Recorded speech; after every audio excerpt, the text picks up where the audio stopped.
circulating the room, but being intentional before the class begins with what is it that I'm actually looking for, right? So I have specific look fors that I'm scanning that I can gather data or data points. And then at the end of the class, I'm able to look at that data, but to do what with it? What's going to emerge is my response to what this group needs to best get closest to the overall objectives, as opposed to being so rigid and so stagnant that, oh, my syllabus says today I do this, tomorrow I do that. That can be stifling. Now, again, not to contradict my initial point, yes, we have to have benchmarks. And yes, there are some cut and dries that we have to work through, but responding to data. In other words, if you notice, right, in week 3 or week 2, that over 50% of your class, regardless of how and why, is not capturing the concepts to the fidelity that you need them to, why would you just continue to set them up for failure to bomb on your test? It would be more prudent to take a step back, reflect, but then adapt in real time the next class, the next week, responding to the data that you found as it relates to whatever the topic or whatever the issue may be. And I also think that is a form of emergence, because it's responding to stimuli in a very intentional way and attacking misconceptions and providing opportunities for greater clarity.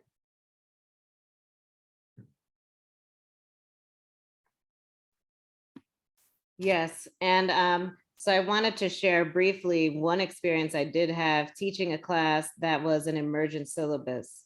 Many of you experienced this pandemic in many different ways across the world.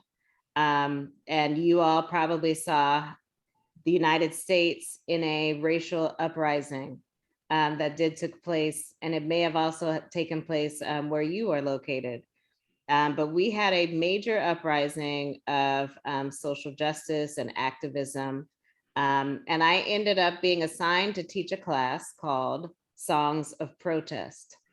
And because I was teaching a social justice class during this uprising, I made sure that my syllabus was actually a living document, because all of the current events were in real time, right? So if I had actually written that syllabus before any of this uprising had taken place and just decided, oh, I'll use these singers, and I'll use Bob Dylan, and I'll use Nina Simone, and I'll talk about all the great civil rights activists, and that's it. And if I had ignored the current events and the current conversations in the class, we would have missed so much room for impact, right? So that's where I talk here on my sheet about impact. So the 3 pillars of effective learning to me: engagement, assessment, and impact. What kind of impact will I make at the end of this class? What light bulb will go off on my students today or by the end of this semester?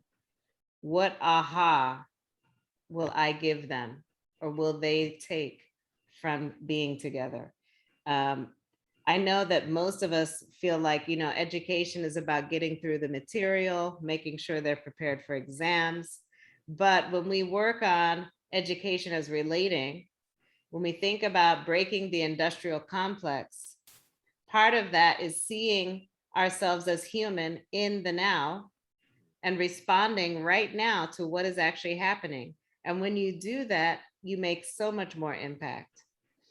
It's even easier to me to actually notice my assessments, to notice when students are absorbing information and can give it back to me. When they have when there's more impact and their light bulbs are on, I can ask them to do an oral presentation, and it's 10 times better than if I had given them a static article to read that was irrelevant to today, right? I noticed that the engagement is better when there's impact as my intention, right? So I was teaching online across time zones. I'm in the East Coast. I was teaching them on the West Coast.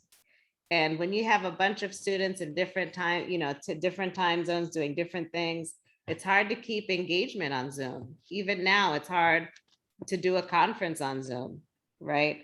And so you have to think about engaging the students in real time and thinking about impact. For example, I wonder what you all do. Are you all professors? Are you all secondary teachers? What are you doing in education? And that will change this whole experience we have right now if we have more dialogue between each other. So who would anyone like to share? What do you do? Where do you teach? Do you teach, or are you a pedagogue? Do you write about teaching? A practitioner, the various forms, the multiplicity of ways, but we all have things that we do that contribute. I could share something.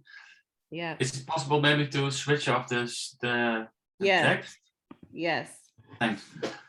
I'm a practitioner in coaching and therapy, and I'm teaching undergraduate students in coaching, personal coaching and team coaching. Oh, wow. It's lovely, yeah. You have mostly adult learner professionals who Yeah, are. they're 17 years and old. So they're like undergraduate students, bachelor students. Mm-hmm.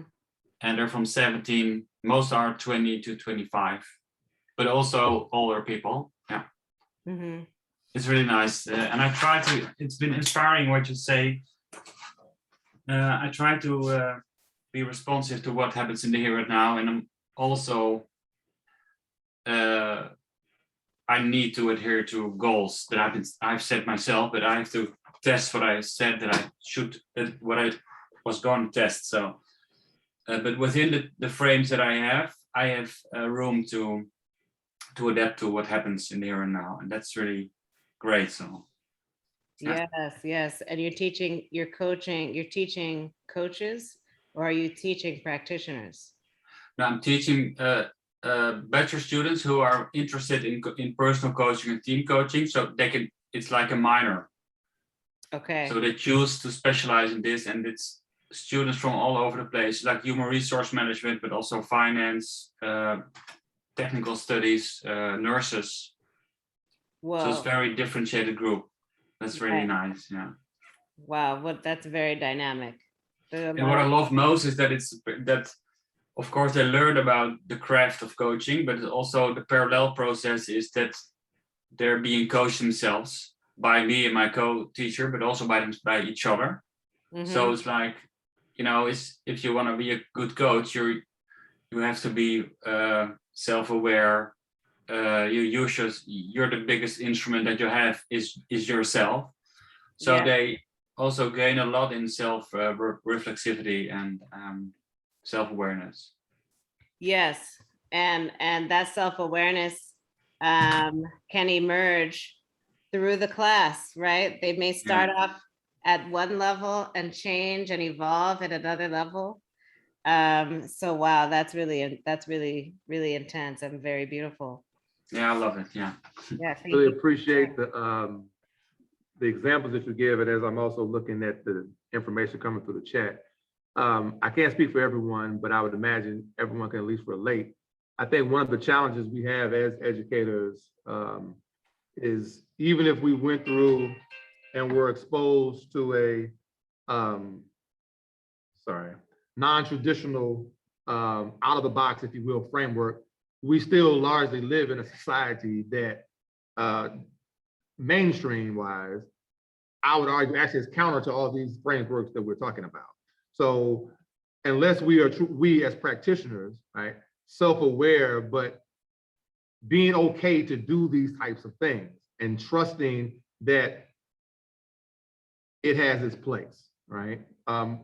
Because the traditional frameworks, regardless of what we do, again, I'm not suggesting that they need to be completely just eradicated. I still believe there's a world where it's both and, not either or, because I don't want to go to the point where everything is just so throw it to the walls, but no, we still need to learn. Like there's some things we just need to know, regardless of the discipline, but having flexibility to adapt in real time and respond to student needs.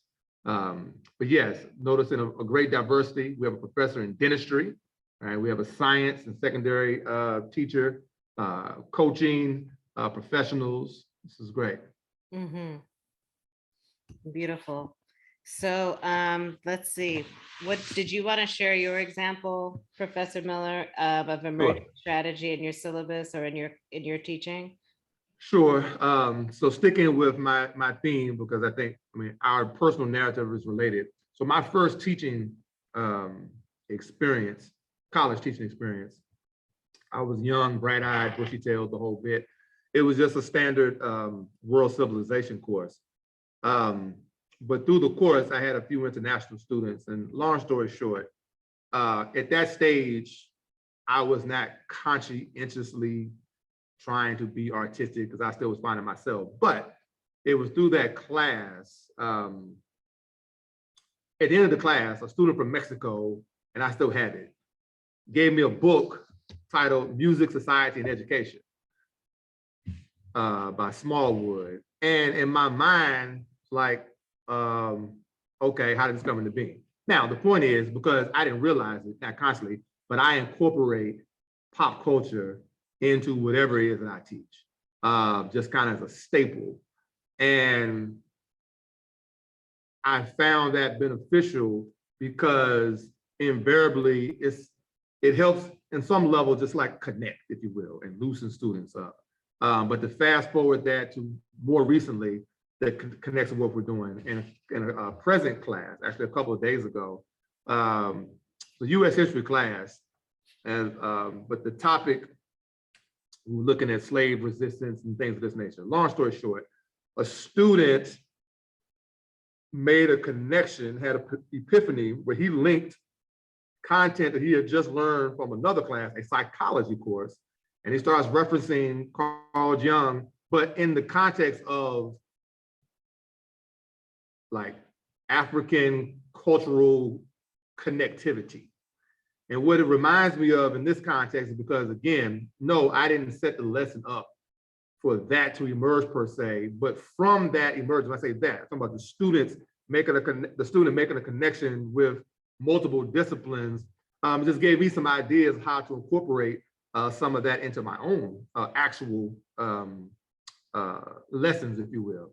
So like next time I actually teach straight up African or dispersed African identity, et cetera, I might actually intentionally incorporate some psychology language in a way that I had never thought of, because that was a way to help this particular student, and I would suggest might potentially help other students make those connections as well.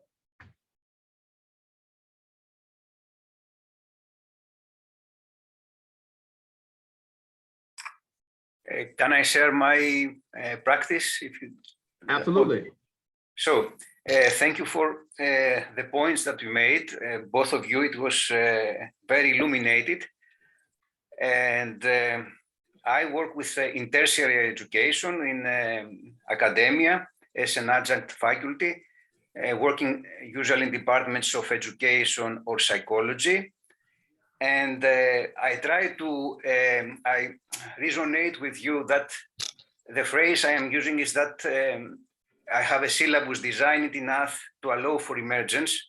That means somehow I feel that there is a need to provide a framework, as you said, a safety net for the students to feel that there is a structure, and slowly, like spoon feeding, allow for emergence to have in the syllabus.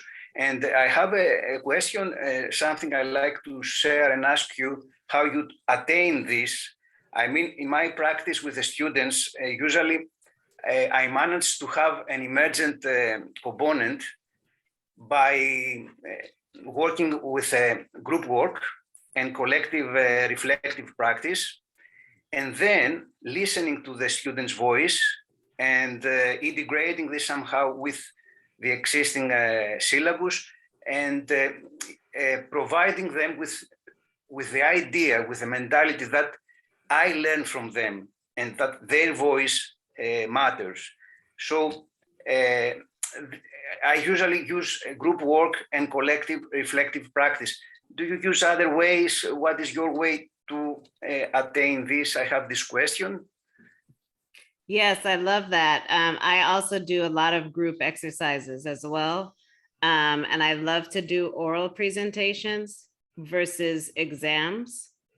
So what I do is most of my assignments are group exercises. I give some prompt questions and I let them kind of create their own oral presentation based on those prompts. And then we get a chance to really hear students' voice, like you said. And when you let students speak like that in a free forum, and rather than just doing a paper exam, it's so much more rich and dynamic. And it does feed the assessment. And like you said, it feeds the syllabus. So it helps me see where they're going with their thoughts. And if I see, oh, okay, the class is lending towards more topics around X. Okay, let me start pulling in more lessons or more context around that topic that seems to emerge from these conversations, right? So yes, and that's another type of listening as well. So it's an assessment tool, it's a listening tool, and it also informs the syllabus. It informs your next lessons, right? Because when you can see the students are deeply impacted on a topic, you can actually pull from that and get even more out of a class. So I love that. Yeah, and I definitely agree. Others here, anyone else want to share?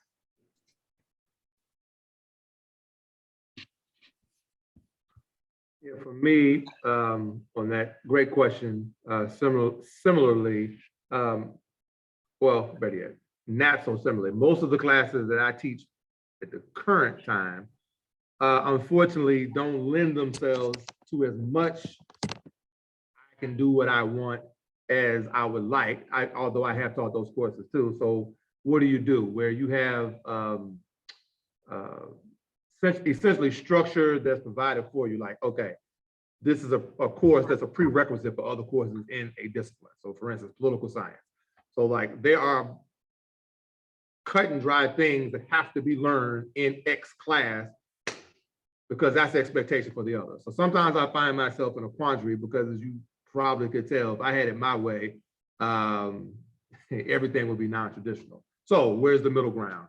The best example I can think of in this particular course, so I teach an electoral politics course. And one, working on this presentation, right, the topic, et cetera. And just to be honest, being kind of burnt out with just the whole rudimentary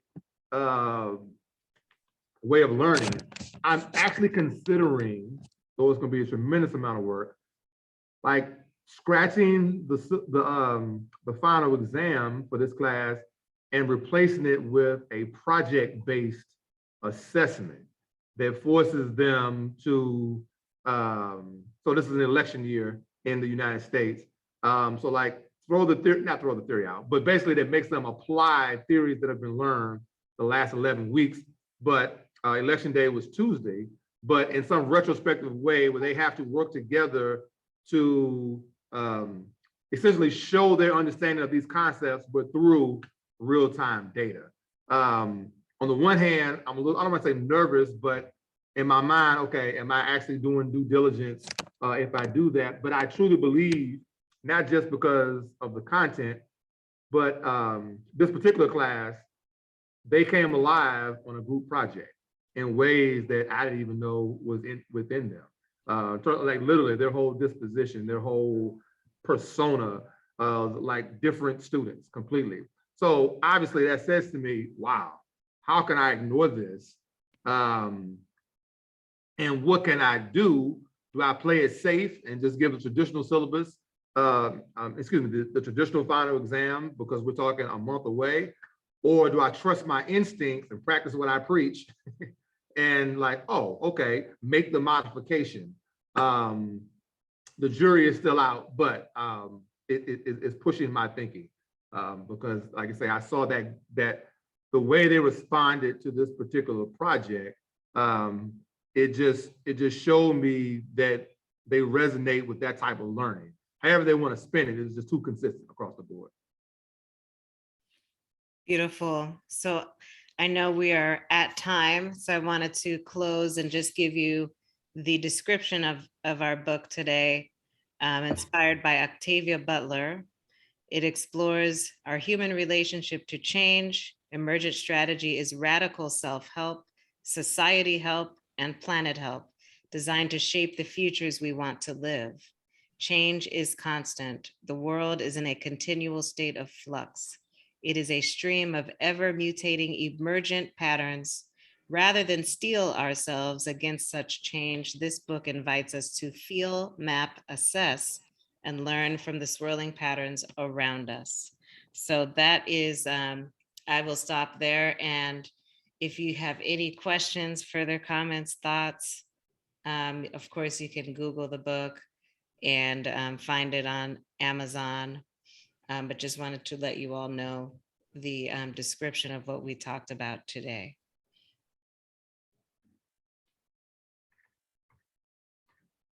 Octavia, Also, yes. in the chat, I'm putting in our respective contact information for those that may be interested. I'm putting that in the chat now. Great, thank you. May I ask a question? Mm-hmm. Yes. I wonder regarding the evaluation and the grading scheme. One thing is that the industrial model of education requires to deliver grades, like labeling a product with a number. But we know that there are things that can be measured and things that cannot be measured.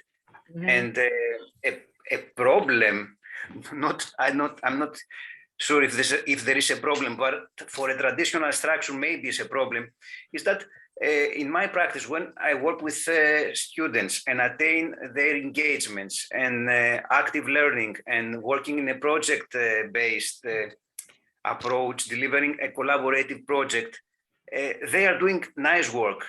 And some things can be measured, some things cannot be measured. It comes natural to me to deliver a maximum grade, almost to all of them. I don't think that this is a problem, but for a traditional establishment, maybe this is a problem. How do you handle this if this situation arises to your practice? It's a great. Yes, go ahead. Yeah. No, I think it ties in back to my initial premise of the juxtaposition between style and rigor. So for me, the direct answer to your question is how you handle it is that your rubric for evaluation has to be so tight that it cannot be questioned by administration. In other words, so if, not saying you would get kickback, but even to the students, so not just from an administration standpoint, but I get, again, to rephrase, to me, the response is the clarity of your grading rubric. Almost to the point, I would suggest the more non-traditional, these things have to be even more, the structure of the rubric needs to be even more, what's the word, tedious than even in the traditional world.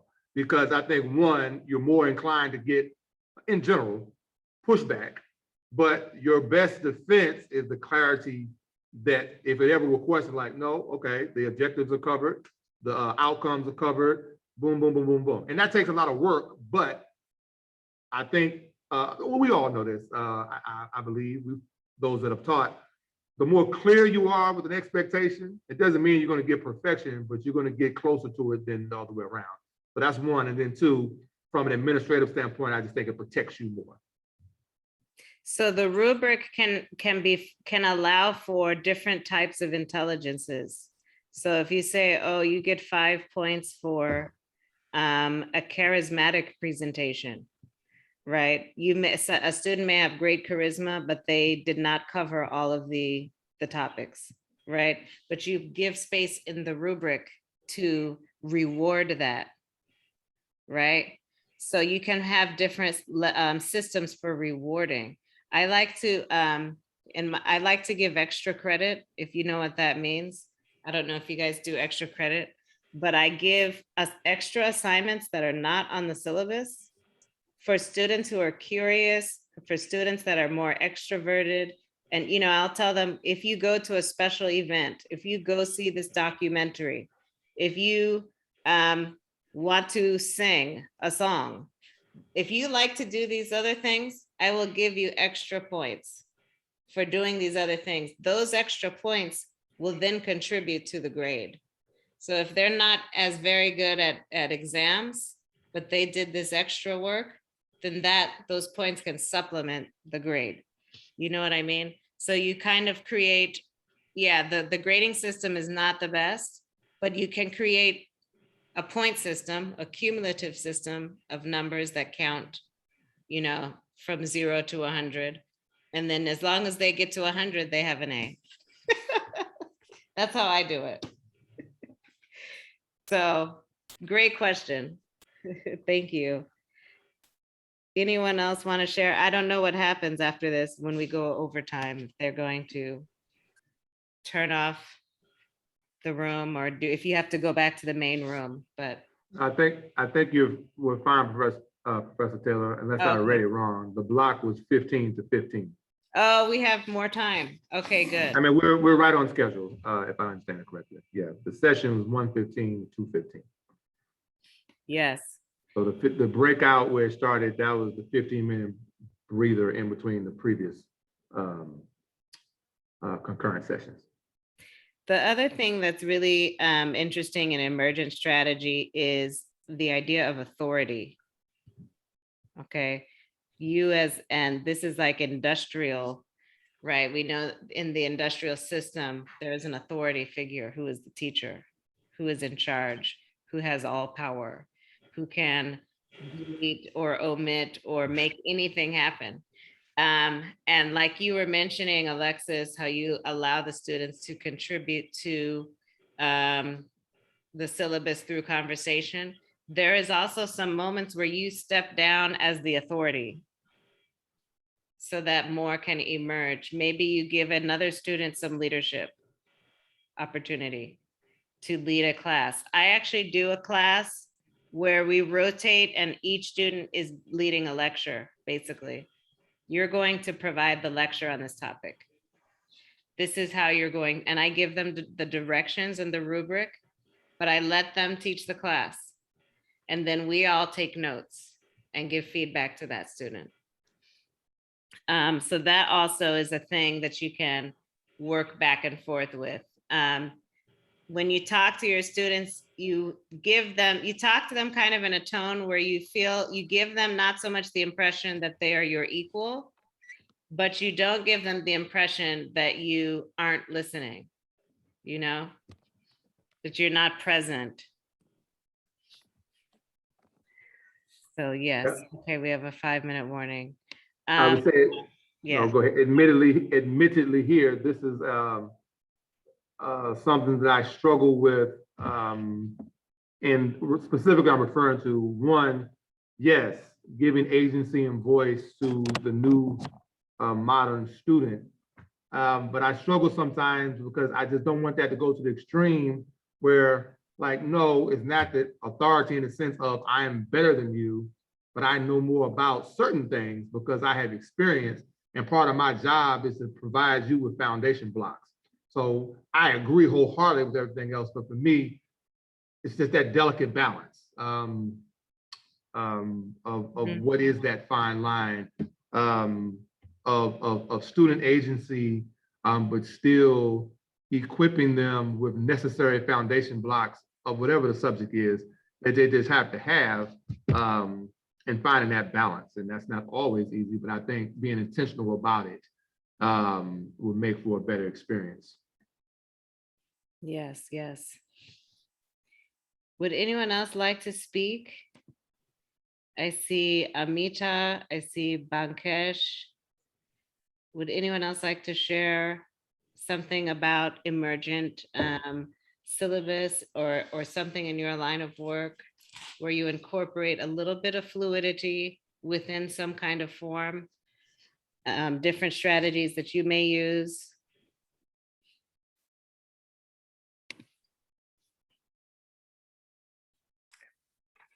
May I ask, may I add a comment, if you like, if there is?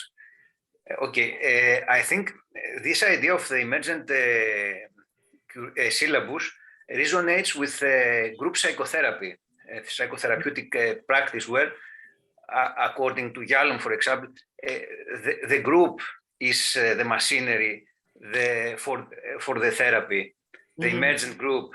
So there are parallels between therapeutic practice and this kind of pedagogical approach, I think.